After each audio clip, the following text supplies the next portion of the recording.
are powers on Earth too hidden to be seen, and conspiracies too vast to comprehend.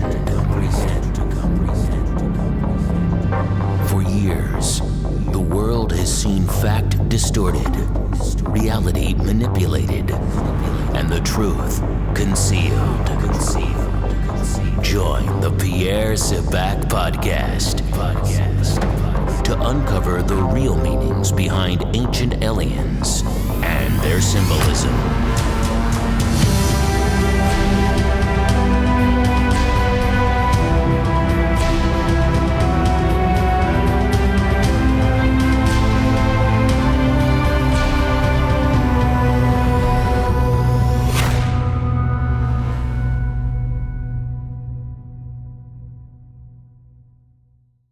Hi, this is Pierre Sebak, unlocking the keys to the mysteries.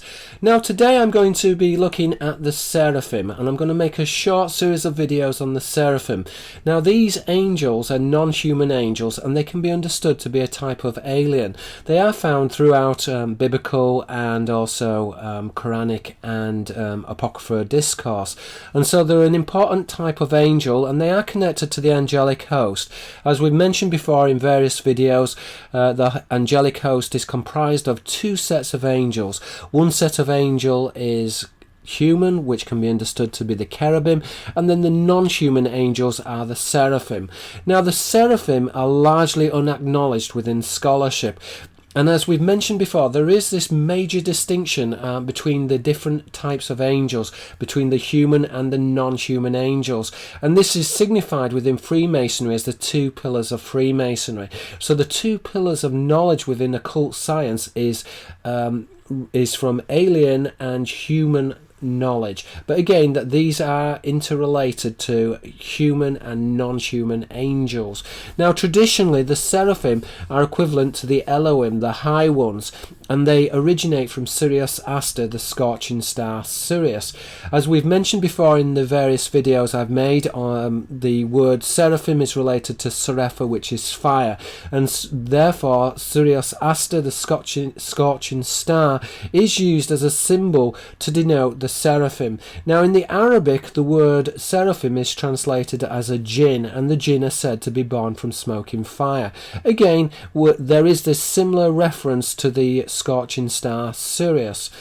So in arcane and religious scriptures, the seraphim and their hosts, generically the Elohim, they planted mankind upon the earth, and this is referred to as the second creation. In the Greek mythologies and in the mysteries, it's known as panspermia. So what we can say then, that the origin of the seraphim and their angelic hosts, we can say that they are generically grouped together with the Elohim, the lofty ones, the high ones. The seraphim, they originate from Sirius Aster, the blazing star. The blazing star is used to refer to the shining ones, hence this correspondence between Sophia for watcher, Seraph for serpent, Serapha which is fire. Again, the Elohim are connected to the watchers, hence this interconnection between the Elohim, Erin, which is the plural word for the watchers, but the word watchers is polymorphic in the ancient Semitic. It can also refer to a shining one. So the shining ones are these fiery serpents, and then we have this connection also with the planting of the Adamic races, which is panspermia. Now, with regards to the seraphim, we can say that they are a hierarchical species, and throughout the Judaic-Christian tradition, which is found within angelology, or the study of the various different angelic factions, the seraphim are considered to be the highest rank of angel. They are alien in appearance, in other words, that they are non-human. Now, they are represented within classical mythology as a dragon. So the terminology dragon and seraphim are interchangeable. And as we mentioned before, the terminology seraphim and jinn is also interchangeable. Now generically the jinn is a type of spirit. It is born from fire, hence this correspondence between the seraphim and the jinn and fire. In symbolism, they are represented as a shining snake. And this is also why we get the emblem of the solar disk and the serpent. Now, this is only one level of the symbolism, because the solar disk is actually referring to Sirius, which is the burning star Sirius. So, in apocryphal literature, the seraph, as we mentioned before in the Hebrew etymology, serapha, fire, is conventionally translated in the Arabic as a ghost or a supernatural being. So it's a type of jinn. It is this a creature which has this ability to shapeshift, to take on different forms, and is therefore connected to this idea of a spiritual being. But as we've mentioned before in various videos, the Elohim, the Ruach Elohim, the high spirits, which is a type of jinn, are also personified or manifested as a Elachei, a high creature. Okay, so this is a living god or a high creature. The two terminologies in the ancient Semitic are interchangeable. Now, the seraphim within biblical exegesis is a type of angel, but again it's closely concordant with this idea of a spirit. Now, in both the Apocrypha and the Bible, the jinn and the seraphim, they are linked both to spiritual demanifestation and fire, and again fire is used as a signifier to refer to illumination and knowledge. This knowledge is going back to the star system Sirius, and I just want to make the connection then in the biblical tradition in terms of how the seraphim are represented. So if we look at the of King David's book, in the book of Psalms, chapter 104, verse 3 and 5, we find out about the seraphim. Who walketh upon the wings of the wind? Who maketh his angels spirits, his ministers a flaming fire? Who laid the foundation of the earth, that it should not be removed forever? So in this passage we have two key words here. We have ministers of flaming fire, so they are ministers, so therefore the seraphim are a type of angel. Malach is an angel, is one who conveys a message, but also not only are they related to flaming fire, which is a signifier of Sirius, but they are also referred to as spirits, and spirits in this context would be used to refer to the Ruach Elohim, the high spirits. So therefore the seraphim are a type of Elohim. But as we said before, the terminology spirits is also used to denote a jinn. So there is this correspondence between the angels, the Elohim, the Ruach Elohim, the high ones, the high spirits, and a type of jinn. So the terminology in this respect is interconnected. Now also we find out from the biblical tradition that the seraphim laid the foundation of the earth. In other words, the seraphim planted the Adamic seed upon the earth, and this is known as panspermia within the Greek traditions, within the mythological tradition. Now, as we mentioned then from the passage, we mentioned that the seraphim, that they're a type of ministers of flaming fire. They are also represented as spirits, and these terms are shown to be synonymous with the high spirits, and this can really be understood or can be symbolized as a radiant seraphim or a jinn. As we said before, the jinn or the seraphim is personified as a serpent and is often combined with the solar disk. I use the word terminology solar disk because this is only one level of understanding. At a higher level of understanding, this would actually be Sirius, Sirius Aster, the shining star Sirius, the scorching star Sirius. So there is this, if you like, symmetry then, or similarity between the serpent and the Elohim, and we can say that this similarity is found in the following correspondence. So when we look at the shining ones, and again Erin is a shining one, is related to which is a watcher, El, which is a deity, we can see that all of these terminologies are used to refer to the seraphim or the jinn, which is a type of Elohim.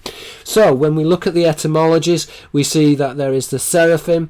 The seraphim are related to seraph, which is a snake, and serapha, which is fire. Again, the jinn is related to the old Semitic etymology, Jen, which is a serpent, Jinn, which is one who is born from fire, Jana is to hide or to conceal. So again, there is this idea that they're a spiritual race. They are related, if you like, to this invisible kingdom or this invisible race, and they have this ability to materialize physically, hence this correlation with the Elachei, a high creature, but the Elachei can be dematerialized as a Ruach Elohim, the high spirits. As we said before, the seraphim, Sophepha Watcher, is related to Erin, which is a type of dragon. The dragon, Dracane, which is coming from the etymology to watch or to shine, is related to the Shining Ones. Now, as we mentioned before, the Shining Ones, the high spirits, the Ruach Elohim, these can all be understood to be a type of Jinn or a type of Elohim. So the Elohim is used generically to refer to a god, but the Elohim means the high ones, the lofty ones, and the Elohim can be both represented as the Ruach Elohim, which are the high spirits, and they are manifested physically as the Elakeh, a high creature. As I've mentioned before in my previous videos, the Elohim are the masters of waveform. So they have deconstructed the nature of physical reality, and they can move between states, and they are interdimensional. So they have this control. They can manipulate time, they can manipulate space. They can also dematerialize, they can make themselves invisible.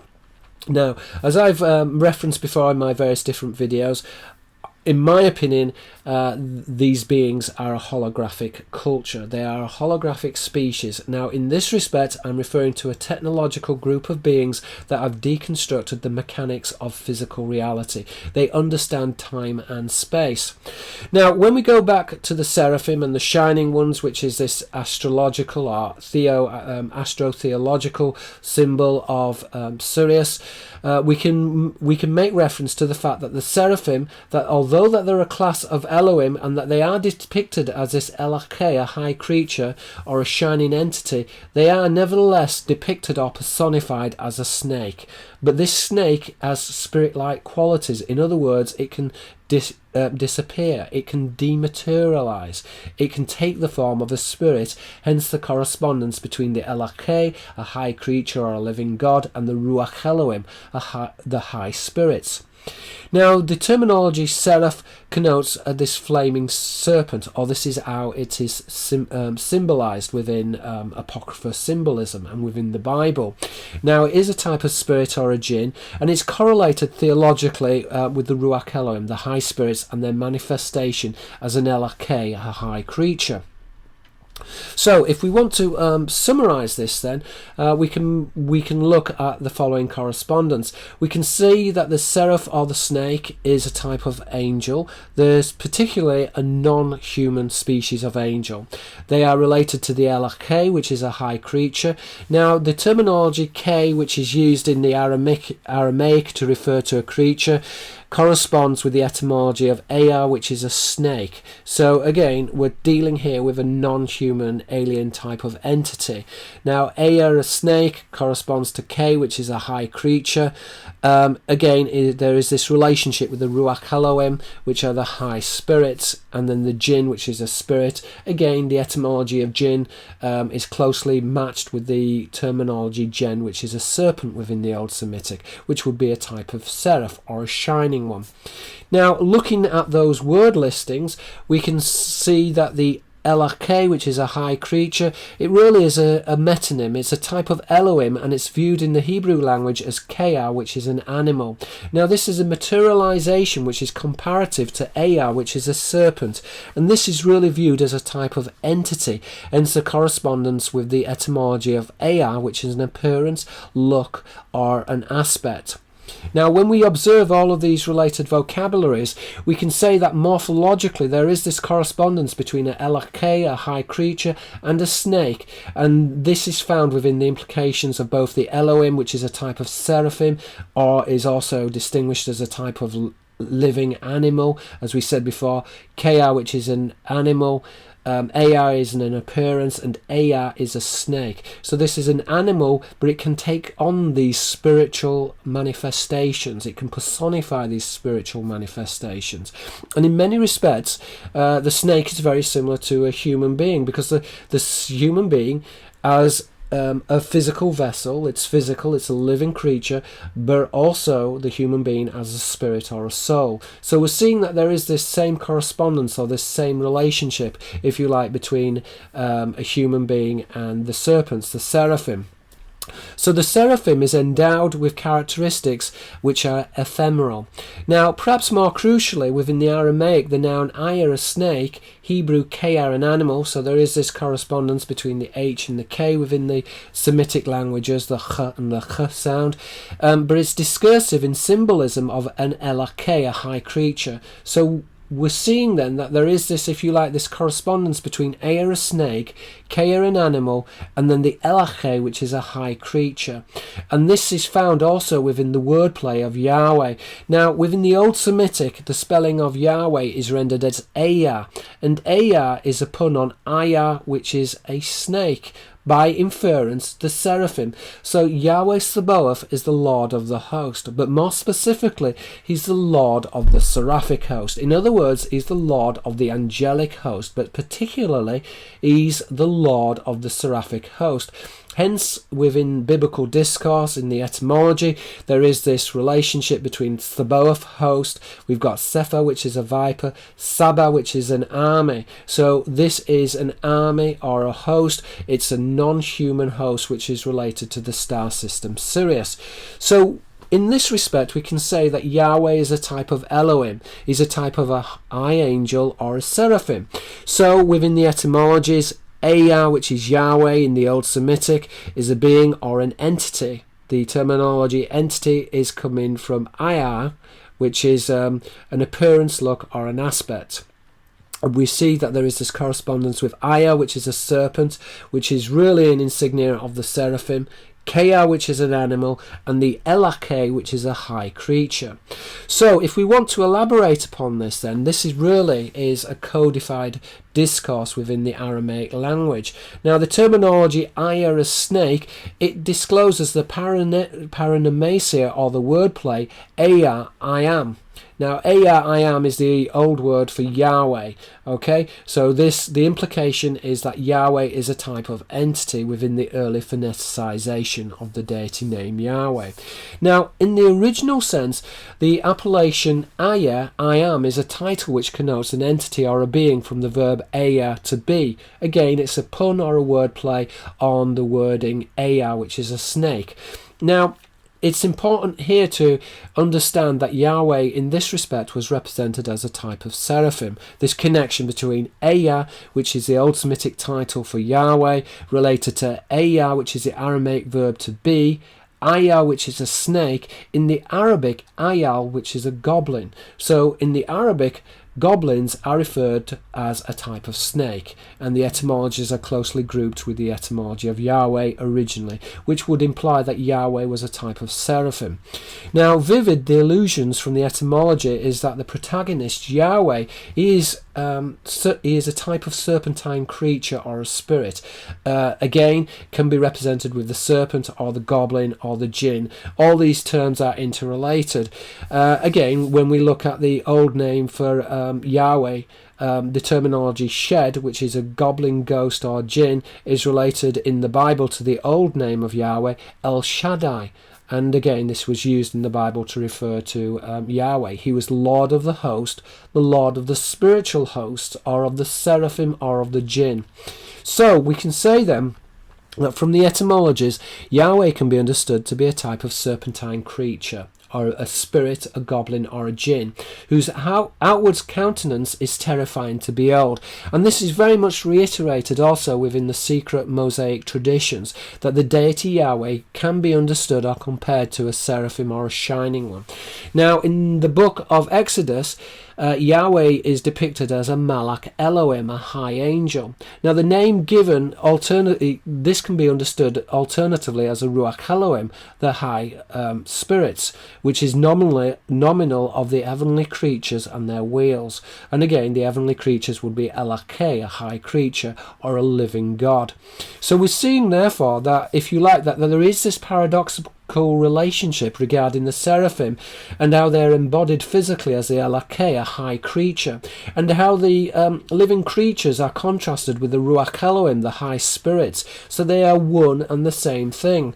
Now, all of these denominations suggest that the living creatures and their spiritual hosts, that they are very closely aligned or correspond. They are one and the same thing, and I think that this is important to understand.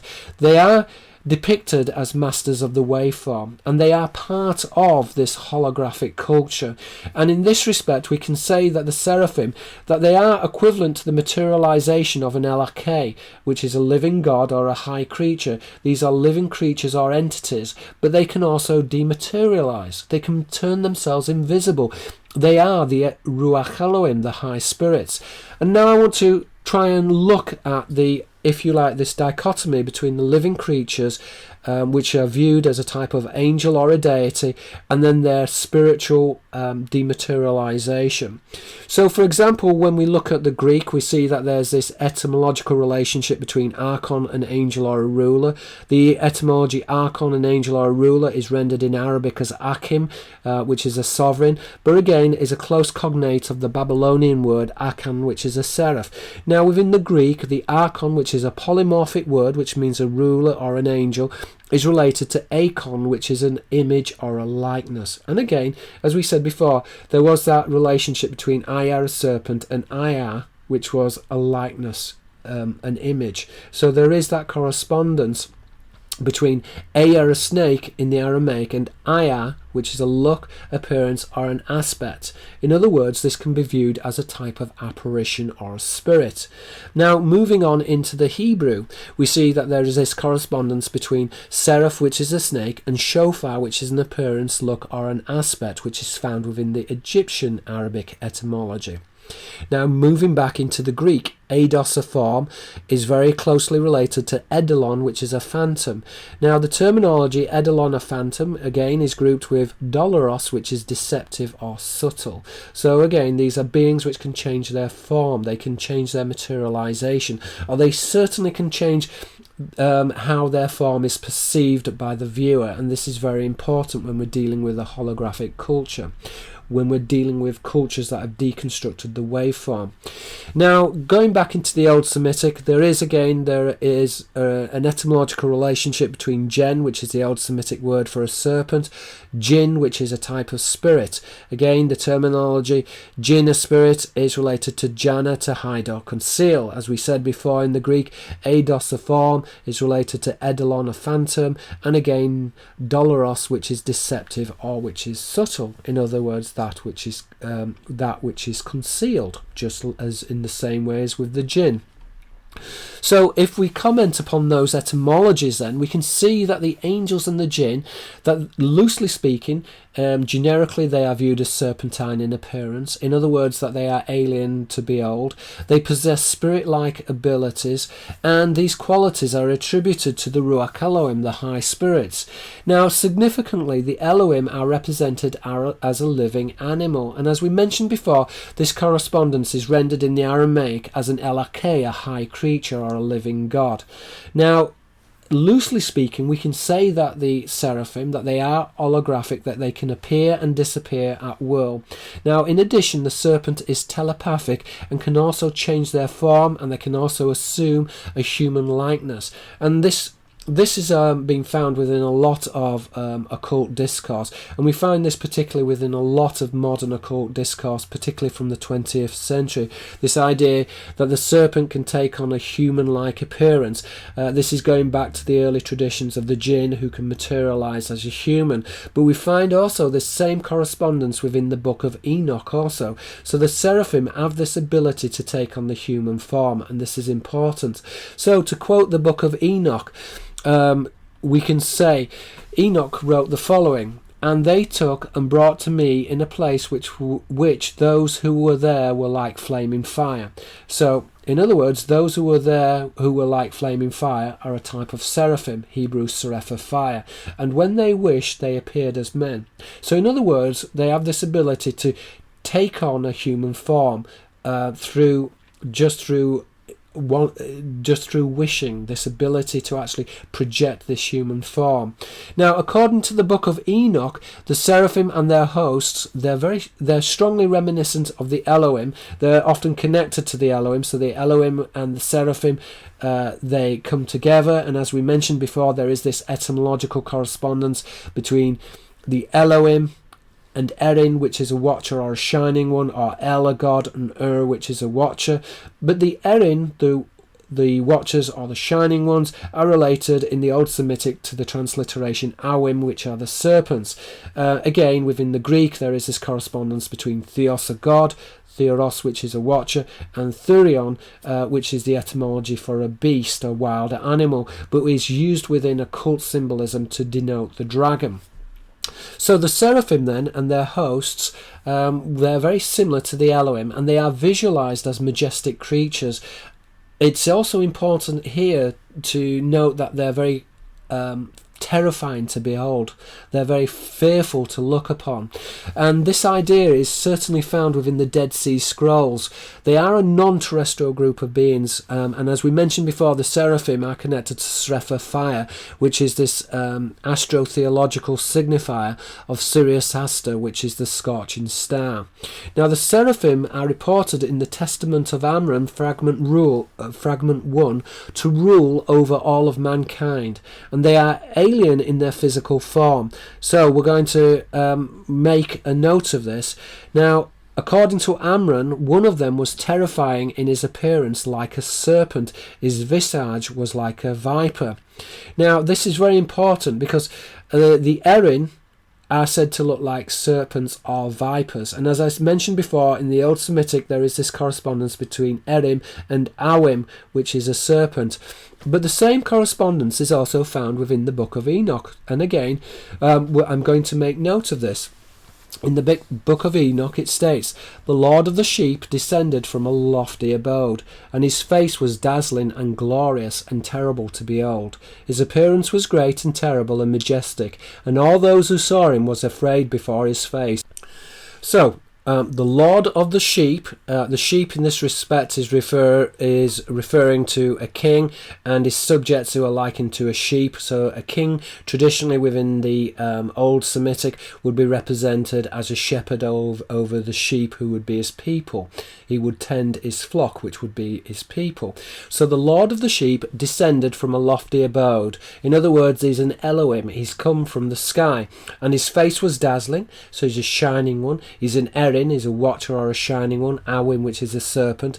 It was dazzling and glorious and terrible to behold. In other words, he's frightening. His appearance was great and terrible and majestic, and all those who saw him were afraid before his face. Again, this idea that this is a non-human looking being, that this being is alien. And they all feared and trembled because of him. And they cried to those amongst them, "We are not able to stand before our Lord or to behold him."